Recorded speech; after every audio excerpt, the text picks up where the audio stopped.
Salutations, chers frères, chères sœurs de lumière, je suis Yvan Poirier et il me fait plaisir encore une fois de répondre à vos questions pour cette vibracapsule transdimensionnelle.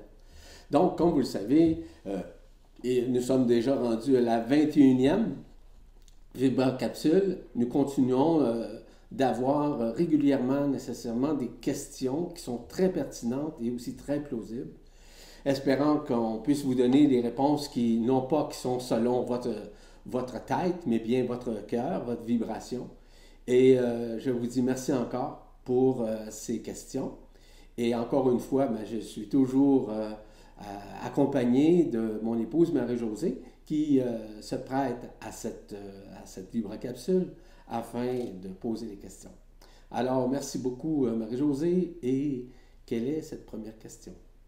Donc, la première question nous vient de Nélia qui dit « Je vous écris parce que je lis partout qu'il faut s'ouvrir au monde et qu'il n'est plus temps de s'isoler. Et pourtant, moi, je vis depuis plus d'1 an une période de voyage intérieur passionnant, méditation, connaissance de soi et plein de découvertes. J'adore car je suis une exploratrice dans l'âme. La solitude ne me gêne pas, au contraire, car j'étais arrivée à un point où je n'arrivais plus à faire semblant de fonctionner normalement. Je ressentais trop fortement les émotions des autres, en plus des miennes. Aussi, des problèmes physiques m'ont poussé à me couper partiellement du monde. C'était très rare que je voie des amis durant ces temps. J'ai beaucoup travaillé mes émotions et maintenant le contact avec les autres est beaucoup plus agréable pour moi. Mais ça continue et je continue mon travail d'unification en moi. Je précise que je n'ai aucun contrôle sur ce qui m'arrive. Et je me sens toujours pas prête à être à nouveau sociale. Je me rapproche de plus en plus de vivre dans le moment présent. Mais je sens que j'ai besoin d'être seule pour m'en approcher. Qu'en pensez-vous? Merci. Nélia. Nélia, vous êtes évidemment vraiment bien alignée présentement de faire ce que vous faites, et vous le faites d'une façon tout à fait merveilleuse. Je n'ai pas vraiment de conseils à vous donner, sauf de demeurer dans ce lâcher-prise, de demeurer dans le fait que, et surtout de penser que ce n'est pas vous qui contrôlez. Sachant très bien que c'est l'intelligence de la lumière qui vous guide, qui vous aligne, qui orchestre votre vie, en fait, puisque vous l'aviez déjà demandé il y a bien longtemps de ça. Je vous invite à continuer dans ce processus. Est-ce que vous devez nécessairement être plus sociable, moins sociable ou associable? Non. Ce qui est important, c'est de respecter ce qui vous êtes et de respecter aussi la vibration qui vous dit de le faire ou de ne pas le faire. Tout dépend toujours, évidemment, de votre vibration. Mais vous êtes très bien aligné, je vous félicite, je vous encourage à perpétuer cette fréquence, à perpétuer cet état d'être, parce que vous êtes vraiment dans ce qu'on appelle dans l'état de grâce. Donc, vous actualisez la loi d'action de grâce, au lieu, par exemple, d'actualiser la loi d'action-réaction, qui vous maintient soit dans les dualités, dans la peur, ou dans un soi-disant libre arbitre. Donc, je vous rappelle encore une fois d'être dans l'être, et ce que vous faites, je trouve ça tout à fait merveilleux. Merci beaucoup, Nélia, pour votre question. La prochaine question nous vient de Céline qui dit « Bonjour Yvan, bonjour Marie-Josée, j'espère que vous allez bien. J'ai fait un travail avec une âme thérapeute il y a quelques mois. Elle m'a dit que mon origine stellaire est arcturienne et lors d'une séance, elle a vu mon double arcturien s'intégrer et fusionner en moi.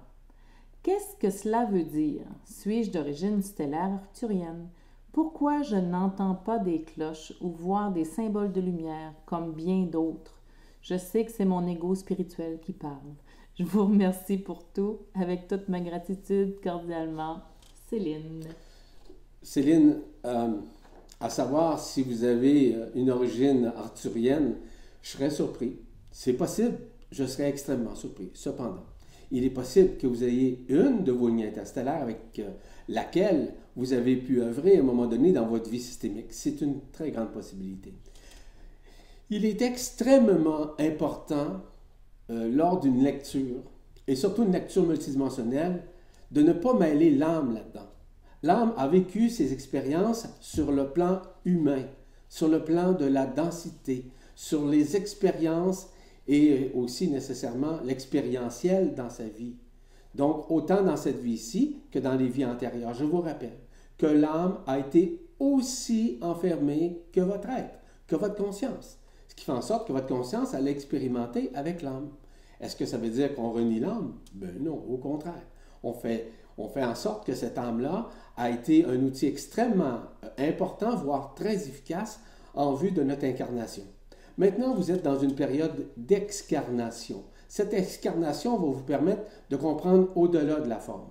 Donc, de comprendre plus particulièrement quels seront ou quels seraient notamment vos liens interstellaires. Donc, il y a une très grande possibilité, je ne vous connais pas, mais il y a une très grande possibilité qu'une de vos lignes interstellaires soit de type arthurienne. Parce que vous savez, lorsqu'on rencontre vos lignes interstellaires, on le voit, on le perçoit. Je rappelle aussi que nos liens interstellaires ne sont pas à l'extérieur de nous. Cependant, ils peuvent se manifester à l'extérieur de nous, mais ils sont plus intrinsèquement ancrés dans notre esprit, dans notre cœur. Ce qui est différent de l'âme. Tandis que l'âme, elle, a vécu ses expériences où elle a rencontré des êtres, etc. Mais généralement, ce ne sont pas les lignes interstellaires qui se manifestent, quoique c'est possible qu'ils puissent à un moment donné se manifester. Mais s'ils se manifestent, ils peuvent se manifester devant vous de façon, par exemple, holographique. Ils peuvent se manifester éthériquement. Ils peuvent se manifester d'une façon anthropomorphique. D'une façon à... Ils peuvent traverser, par exemple, à travers la conscience d'un chat et de pouvoir communiquer avec vous, même communier avec vous. Donc, il faut faire extrêmement attention. Et c'est pour ça que lorsque je fais la lecture multidimensionnelle des lignes interstellaires, je suis très attentif à la personne, mais surtout à la relation qu'elle a avec sa multidimensionnalité, donc avec son esprit, en l'occurrence. Merci pour votre question. La troisième question nous vient d'Agnès, qui dit « Bonjour Yvan, bonjour Marie-Josée, merci beaucoup pour votre enseignement. J'ai vécu un événement très émouvant. Cela s'est passé dans un demi-sommeil, je dirais. J'étais enveloppée d'une grande lumière, d'une infinie chaleur. Je me suis entendue dire « Merci de ne pas m'avoir oublié ». J'ai ressenti alors une pression sur mes deux avant-bras, comme pour me confirmer quelque chose. Cette grande douceur m'a bouleversée. Qu'en pensez-vous? Merci de tout cœur pour votre réponse, Agnès. Merci Agnès pour votre question. Évidemment que nous sommes entourés énormément ces temps-ci de nos guides, des anges qui nous accompagnent, de nos lignes interstellaires qui peuvent se manifester aussi physiquement, et comme je le mentionnais un peu plus tôt. Et il est possible que ce soit une de vos lignes interstellaires qui se soit pointée simplement pour vous confirmer, mais il est possible aussi que ce soit votre ange comme votre guide. C'est extrêmement relatif pour chacun. Ce qui est important, c'est que cette confirmation-là, tangible nécessairement, parce que c'est au niveau de vos bras, comme vous m'avez mentionné, confirme nécessairement votre approche, mais aussi, on pourrait dire, la venue prochaine de certaines, on pourrait dire, certaines initiations qui pourraient vous aider à traverser, enfin, les voiles de l'illusion, c'est-à-dire de traverser de l'autre côté du voile avec votre conscience, cette conscience qui est en train de s'unifier d'ailleurs. Merci pour votre question. La prochaine question nous vient d'Anne-Marie, qui dit « Lumineuse reconnaissance pour votre accompagnement dans l'amour du cœur à tous les deux.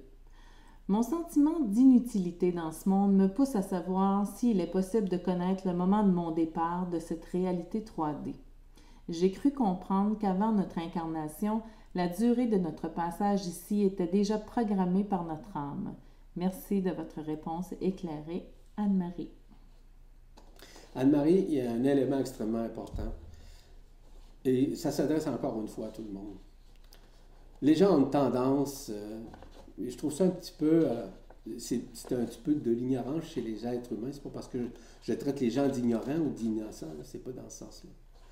C'est que l'âme a un but, c'est de vivre l'expérience dans l'incarnation. Ça, c'est fondamental. Et l'âme, nécessairement, a programmé, c'est vrai, avec vous-même, avec votre esprit, la venue ici. Mais votre venue, vous ne le saviez pas vraiment que vous étiez pour être enfermé de cette façon.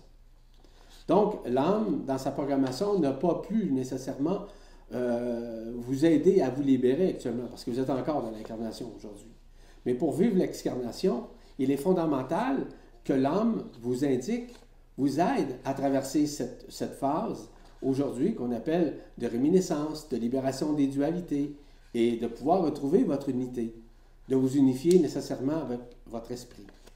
Tôt ou tard, l'âme peut se tourner vers l'esprit, c'est-à-dire se libérer et aussi retourner à l'incréé, c'est-à-dire de retourner à la source d'où elle provient en tant que telle. Donc, lorsqu'on parle du Père-Mère, on parle nécessairement de la source, parce que c'est le Père-Mère, c'est la source première de ce qui nous sommes en tant qu'être éternel. Donc, la source première de l'esprit, en l'occurrence, qui a permis de créer l'âme et on a pu la programmer à partir de Sirius, par exemple, ça peut être Sirius A, B ou C, où on sait nécessairement créer, on pourrait dire, un programme d'incarnation. Mais notre incarnation, comme vous le savez, a été enfermée pendant des milliers d'années. Écoutez, là, on parle de plus de 320 000 années. Mais nous sommes dans une phase, heureusement, de libération afin que nous puissions retourner nécessairement à la source ou nécessairement à nos origines stellaires ou encore dans l'absolu. Chacun doit vivre selon ses choix. Il est possible que dans votre âme, que vous ne vouliez pas vous tourner vers l'esprit, ce qui est tout à fait normal et il n'y a pas de problème là-dessus. Il n'y a surtout aucun jugement de la part de l'intelligence de la lumière à ce sujet. Donc, si vous tournez votre âme vers votre esprit, vous allez vivre nécessairement cette libération systémique et pouvoir retrouver à vos origines. Cependant, si vous ne souhaitez pas tourner votre âme vers votre esprit, vous allez continuer de vivre aussi cette ascension, mais dans une troisième dimension unifiée où vous serez libre également avec votre corps d'être-té. Évidemment que je pourrais élaborer davantage, mais j'ai déjà suffisamment écrit à ce niveau. Je vous invite à faire des recherches vis-à-vis la compréhension notamment de l'âme ainsi que de l'esprit, en ajoutant évidemment la compréhension du corps, du véhicule qui transporte tout ça à l'intérieur de lui. Merci beaucoup pour votre question. Donc, la dernière question aujourd'hui déjà nous vient de Cécile qui dit « Bonjour Marie-Josée et Yvan. Merci de communiquer avec tous ceux qui le désirent. Ceci témoigne de votre grande générosité, humilité et authenticité. Voici mes 2 questions. Il y a environ 1 an, je me suis réveillée en entendant mon prénom. C'était dit d'une façon assez forte, comme pour me dire « Réveille-toi ». Était-ce l'appel d'Isis Marie? Parce que j'aurais pensé que ce serait une voix de femme douce, alors que c'était une voix d'homme. Ma 2e question. En faisant une méditation, j'ai entendu un son dans mon oreille gauche et quelques instants après, j'ai entendu et ressenti un autre son très différent et très fort parcourir tout mon corps. C'était impressionnant. Qu'est-ce que ce son signifie? Merci pour vos réponses. Que la lumière authentique vibre sur l'humanité. Cécile. Merci Cécile pour votre question, vos questions en quelque sorte. La première était relative à un appel.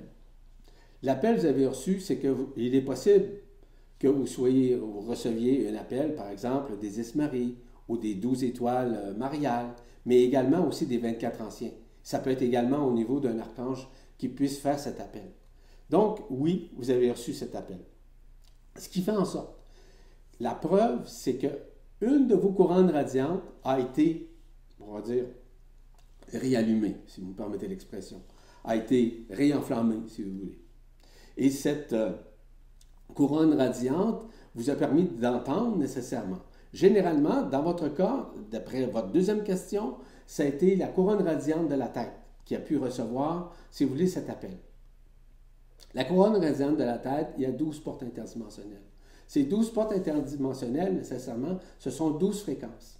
Généralement, elles sont reliées aux 12 étoiles mariales ainsi qu'aux 24 anciens, c'est-à-dire aux 24 anciens qui nous accompagnent actuellement dans ce processus de réunification. Ces 24 anciens sont situés actuellement sur les cercles de feu.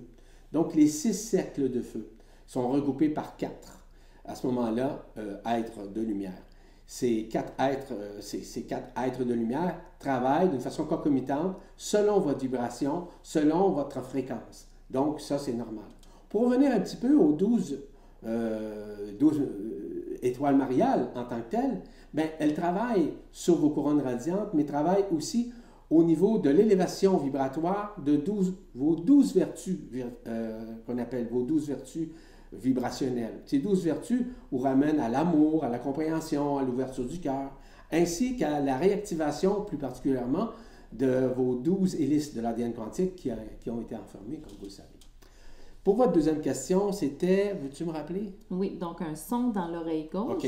puis quelques instants après, elle a entendu puis ressenti un autre son, mais très différent, qui a parcouru son corps au complet. OK. Pour vous brosser un tableau très rapide là-dessus, en passant, vous allez lire, en fait, prochainement, dans la presse galactique, je parle de l'Antakarana. L'Antakarana, c'est nécessairement le fil conducteur, la corde céleste, si vous voulez, qui vous relie avec votre corps d'être-té ainsi qu'avec votre être, avec votre cœur. Cette corde céleste-là passe nécessairement par vos couronnes radiantes, plus particulièrement par la couronne radiante de la tête. Automatiquement, vous allez entendre soit de l'oreille gauche, qui, elle, est reliée nécessairement à votre canal central et qui est situé à votre centre gauche comme tel. Donc, ça, c'est le son de l'esprit. On appelle ça des siddhis. Si je me souviens bien, oui, c'est ça. Ce sont des siddhis comme tels qui se manifestent. Le côté droit, c'est l'appel de l'âme, c'est-à-dire les sons de l'âme qui sont reliés nécessairement à votre vie actuelle ainsi que vos vies antérieures et qui vous ramènent nécessairement à la réminiscence. Donc, les réminiscences du côté droit peuvent être, par exemple, vis-à-vis vos vies antérieures, mais aussi de vos relations que vous menez avec un guide spirituel. Par exemple, quelqu'un qui est décédé dans votre famille. Pour vous donner un exemple, qui est actuellement, si vous voulez, dans une phase on pourrait dire, de recrudescence multidimensionnelle et le retour à son unité comme tel. Donc, ce sont des éléments, donc il n'y a pas de confirmation à savoir... Le son qu'elle a entendu, je m'excuse, était dans l'oreille gauche. Ah, OK. Donc, est-ce que tu l'avais dit? Oui, je l'avais. Ah, tu l'avais dit? OK, excusez-moi. Bon. L'oreille gauche, donc, ça veut dire que c'est le son de l'esprit. Donc, l'esprit, c'est celui nécessairement qui vous ramène à l'ascension, mais surtout au retour en 5e dimension, ainsi que dans des dimensions supérieures si vous le souhaitez. Merci beaucoup. Cécile, c'est bien ça? C'est bien ça. Merci beaucoup. C'était la dernière question. Merci encore une fois, Marie-Josée. Je vous remercie encore une fois aussi pour vos questions qui sont très pertinentes, je vous le rappelle, et je vous invite à formuler encore vos questions. Il me fera toujours un immense plaisir, voire même une grande joie, de répondre nécessairement à vos questions. En terminant, je veux vous inviter simplement à lire les articles et les chroniques qui sont publiés dans la presse galactique. Je vais annoncer de nouvelles conférences prochainement, notamment la conférence où je vais parler c'est sur la joie. Ouais, c'est ça, c'est sur la joie. De vous démontrer que la joie, ce n'est certes pas une espèce de plaisir, ni un petit bonheur éphémère, mais une joie du cœur. Et aussi comment la manifester, cette joie, à l'intérieur de nous et dans un lâcher-prise total. Et aussi, prochainement, je vais annoncer une conférence sur la psychoéducation. Ce que je vois, en fait, la vision multidimensionnelle de l'éducation que nous devrions avoir ici au sein de cette planète. Merci encore une fois. Au plaisir de se reparler, si vous me permettez l'expression. Je vous bénis, je vous rends grâce. Au plaisir.